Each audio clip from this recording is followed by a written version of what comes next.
Olá, queridos alunos. Olá, queridos alunos. Aqui estamos nós mais uma vez para mais uma temática da disciplina Clínica Cirúrgica. E nesse momento nós vamos estar falando sobre o mapa de risco. O mapa de risco que se faz presente em todos os ambientes de trabalho, mas neste momento nós vamos estar relacionando o mapa de risco à questão da clínica cirúrgica. Primeiramente, vamos entender o conceito de mapa de risco. O que é o mapa de risco? Do que se trata essa questão de mapa de risco? O mapa de risco, ele se trata de que exatamente? Ele é o quê? Uma representação gráfica de quê? De um conjunto de fatores que estão ali presentes naquele determinado ambiente e que a questão desse conjunto do que está ali pode acarretar em prejuízos à saúde dos trabalhadores que estão ali presentes, trabalhando naquele determinado setor, trabalhando naquele determinado local. E qual é o objetivo do mapa de risco? Primeiramente, um dos objetivos do mapa de risco é o quê? Reunir as informações necessárias para ter um diagnóstico da situação daquele determinado local que possa estar ali prevenindo, que está ali relacionado à questão da saúde e da segurança naquele determinado local, naquela determinada empresa, naquela determinada instituição. Outro objetivo da questão do mapa de risco se trata de viabilizar a troca e divulgação de informações entre os próprios colaboradores e vai estar ali também incentivando a prevenção entre si e através de atividades preventivas que vão estar ali presentes tanto na hora do momento de que se for fazer treinamento com aqueles determinados funcionários, com aqueles determinados colaboradores, quanto também vai estar ali representado na parte gráfica do mapa de riscos. Com relação à elaboração do mapa de risco, do que se trata a parte de elaboração do mapa de riscos? Reenfatizando novamente, o mapa de risco, ele é a troca e divulgação de informações entre os colaboradores e consiste o quê? Em indicar nos locais de trabalho, naquela determinada instituição, naquele determinado momento, a presença de elementos potencialmente considerados o quê? Perigosos. Como que é feita essa parte dessa indicação desses elementos que são ali considerados perigosos? Ela é feita pela fixação em local visível de círculos indicativos e esses círculos, eles possuem 3 gradações. Quais seriam essas gradações desses círculos? Com relação principalmente à questão de tamanho, com relação a cores, que a gente vai estar falando também. Primeiramente, vamos verificar com relação a tamanho. São 3 gradações de tamanho que vão estar ali alertando os riscos baixos, médios e até mesmo os riscos elevados. Observem, por favor, no slide, nós temos aqui uma legenda de mapa de risco. Nessa legenda de mapa de risco, vocês podem estar observando a questão das cores e dos tamanhos. Com relação aos tamanhos desses círculos, vai estar verificando o quê? Risco de pequeno porte, risco de médio porte e risco de alto porte, do menor para o maior. Quando se trata de risco pequeno, o círculo é o menor, risco médio, consequente risco, o círculo é o médio e o risco alto é o círculo maior. Além das gradações de tamanho desses círculos, nós temos também a questão das cores. Essas cores estão relacionadas à questão ao tipo de risco que está sendo ali colocado para aquele determinado colaborador. Quais são esses tipos de riscos que existem ali presentes? Por exemplo, na cor verde nós temos os riscos físicos, na cor vermelha nós temos os riscos químicos, já na cor marrom nós vamos ter o quê? Os riscos biológicos, na cor amarela nós vamos ter o quê? Os riscos ergonômicos e na cor azul temos os riscos o quê? Os riscos de acidentes. Ainda se tratando dessa parte de cores, vamos enfatizar um pouquinho mais, adentrar um pouquinho mais esse assunto, do que se trata esse tipo de risco. Por exemplo, eu falei que tem risco químico, físico, biológico, ergonômicos, de acidente, mas, professora, o que exatamente a senhora está falando? Do que se trata cada um desses tipos de riscos?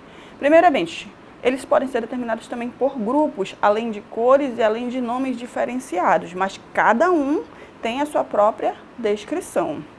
No grupo 1, nós temos, relembrando, os riscos físicos. Qual é a cor do risco físico? É a cor verde. Mas quais são esses riscos físicos? Quais os exemplos que eu posso citar nessa parte de risco físico? O ruído, o calor, o frio, a umidade, as radiações ionizantes e as não ionizantes também, dentre outros. No grupo 2, nós temos o quê? Os riscos químicos. Os riscos químicos estão relacionados às cores vermelhas. O que é o risco químico? O que posso dar como exemplo com relação ao risco químico? Nós temos o quê? As poeiras, os fumos, os gases, os vapores, as névoas, neblinas e etc. Já no grupo 3, nós temos o quê? Os riscos biológicos. Com relação aos riscos biológicos, qual é a cor do risco biológico? Marrom. E qual é o exemplo de risco biológico que eu posso estar citando aqui para vocês? Fungos, vírus, parasitas, bactérias, protozoários, insetos, dentre outros diversos que existem. Grupo 4, no grupo 4 nós temos o que? Os riscos ergonômicos. Riscos ergonômicos igual o que? A cor amarela. Mas quais os exemplos de riscos ergonômicos? Nós temos o que? Levantamento e transporte manual de peso, principalmente se for um peso inadequado, ele já está ali, é um risco ergonômico, está ali presente um risco ergonômico ali, ele pode estar fazendo algo que não seria adequado para aquele determinado momento, para aquela determinada situação, para aquele determinado peso que ele poderia estar carregando naquele determinado momento.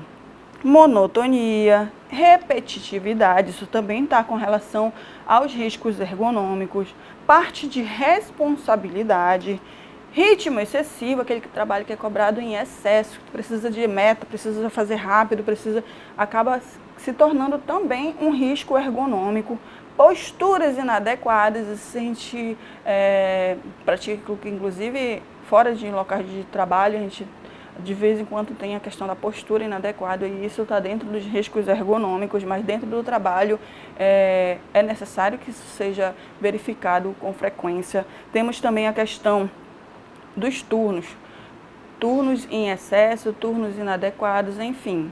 Já com o grupo 5, nós temos o quê? Os riscos de acidentes ou riscos acidentais. Qual é a cor relacionada aos riscos acidentais? Cor azul. E o que é que podemos citar com relação aos exemplos de riscos de acidentes? Nós temos o quê? O arranjo físico inadequado, a iluminação inadequada, incêndio, explosão, parte de eletricidade, máquinas e equipamentos sem qualquer tipo de proteção ou sem a proteção devidamente adequada, além de quedas no ambiente de trabalho e animais, até mesmo questões de animais peçonhentos naquele determinado local onde o trabalhador vai estar ali presente, praticando o seu labor. Com relação ao mapa de risco em relacionado à parte de elaboração, nós vamos ter o quê? É importante relembrar que o quê? Para a confecção dessa parte de mapa de riscos, é necessário distinguir os riscos existentes naquele determinado setor que está ali presente dentro do centro cirúrgico hospitalar. Lembrando que também, para essa parte de elaboração, é necessário verificar a questão das gradações dos círculos. O que são esses círculos mesmo? Eles vão estar ali na legenda e vão indicar qual o tipo de risco que vai estar ali presente, se é risco alto, se é risco médio, se é risco mínimo, e aí vai estar diferenciada a questão do tamanho do círculo na parte de legenda, isso relacionado, tá bom? E também como vai ter também a relação das cores desses círculos, que vai estar relacionada à parte de risco físico, químico, biológico, ergonômico, riscos acidentais, dentre outros.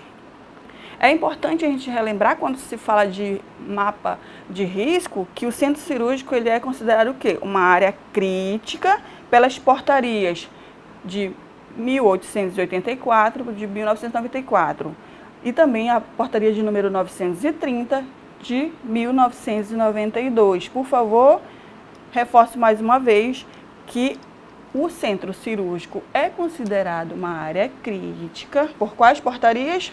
Portaria de número 1884 de 1994, além da portaria de número 930 de 1992, né?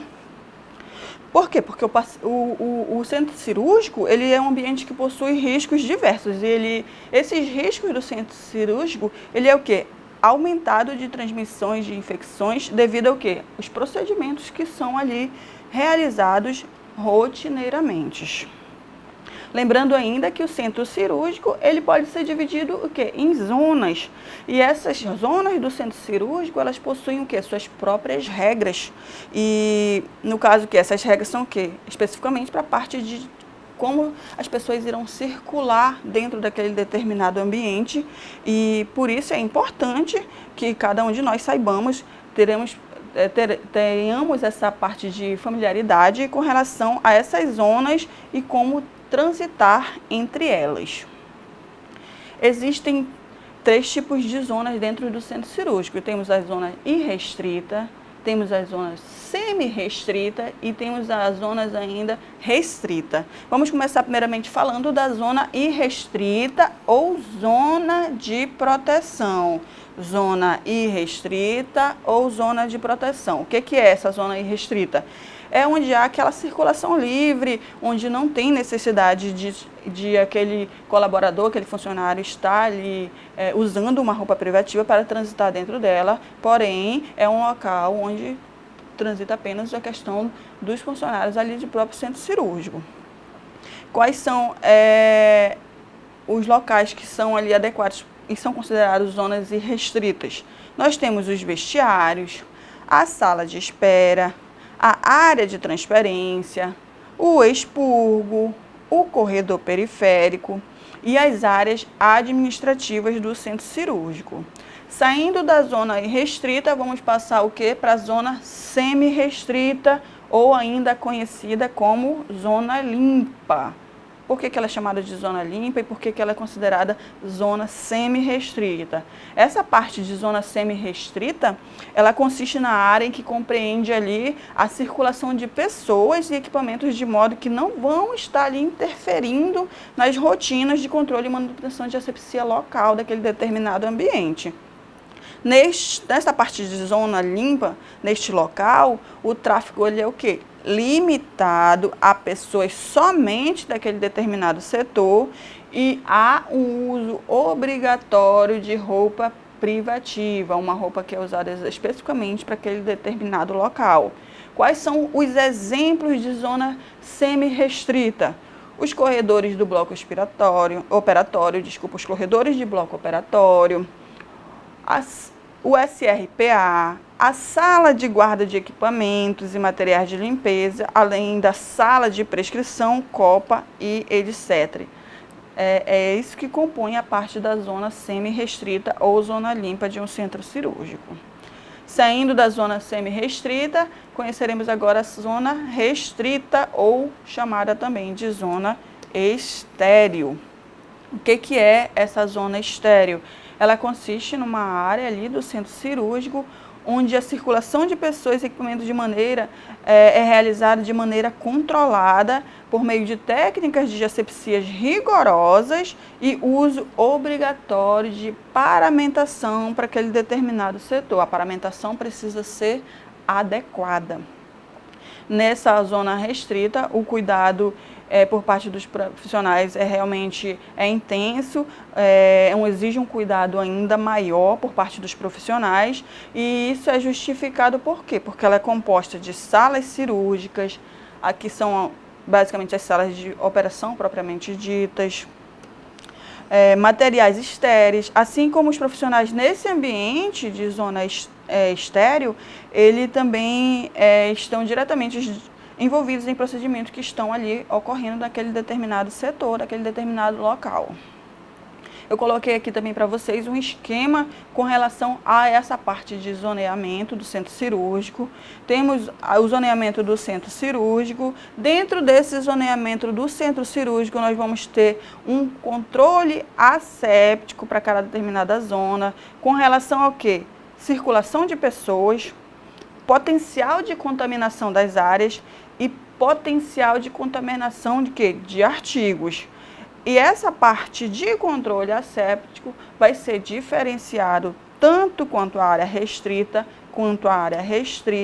além da área não restrita, que foi o que eu passei agora há pouco para vocês, já expliquei com relação a esses tipos de áreas. E essa foi a nossa aula de hoje e desde já aguardo vocês na próxima oportunidade, na nossa próxima aula. Até mais!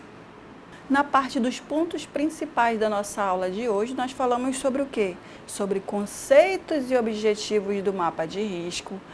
Falamos ainda sobre a elaboração dessa parte de mapa de riscos. Falamos sobre a legenda e classificação desses riscos ali pré-existentes e existentes dentro dos centros cirúrgicos. E falamos ainda da parte de zoneamento.